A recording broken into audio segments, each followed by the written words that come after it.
कहते हैं कि आईने कभी झूठ नहीं बोलते और आज हम आपको एक ऐसे सच का आईना दिखाने जा रहे हैं जिसे देखने में और सुनने में काफी फर्क नजर आ रहा है, जिसको देखकर ये कहा जा सकता है कि स्थानीय विधायक के अपने क्षेत्र में विकास की गंगा बहाने की वो सारे दावे खोखले नजर आ रहे हैं।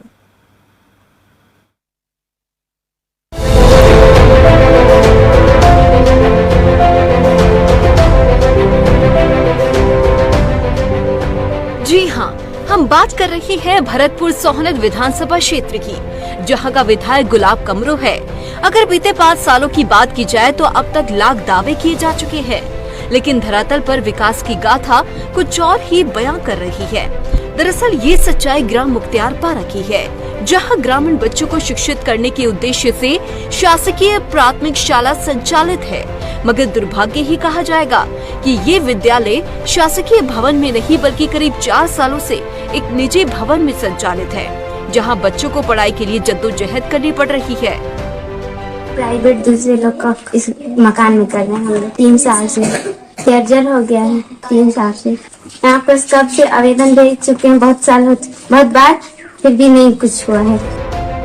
तो वहीं ग्राम मुख्तियार पारा की उप सरपंच मालती सिंह ने कहा कि समस्या को लेकर अधिकारी से लेकर स्थानीय विधायक को अवगत कराया जा चुका है, मगर सिर्फ आश्वासन के कुछ नहीं मिला।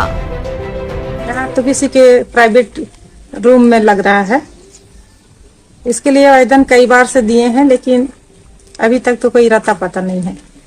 विधायक जी को बोले थे, वो बोले कि हो जाएगा, अभी तक तो हुआ ही नहीं। इधर जब स्कूल के प्रभारी प्रधान पाठक नंद कुमार साय का कहना है कि भवन की हालत इतनी जर्जर है कि कभी भी कोई बड़ा हादसा हो सकता है। पीछे वजह है कि हमारा जो सरकारी भवन है वो अत्यंत जर्जर हो चुका है। उसका जो प्लास्टर है वो टूट के गिर रहा है। बच्चे उसमें बैठेंगे तो किसी प्रकार का दुर्घटना कभी हो सकती है।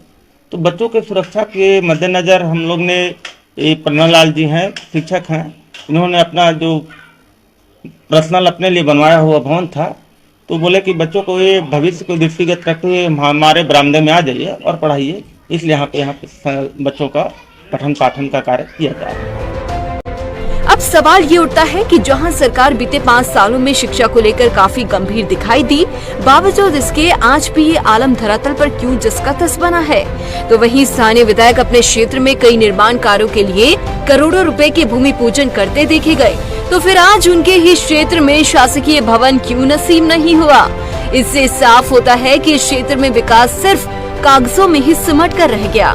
वास्तव में अभी भी ये क्षेत्र विकास का बाट जो रहा है।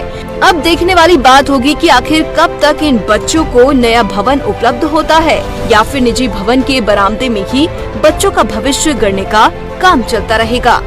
मनिंद्रगढ़ से अशोक श्रीवास्तव की रिपोर्ट।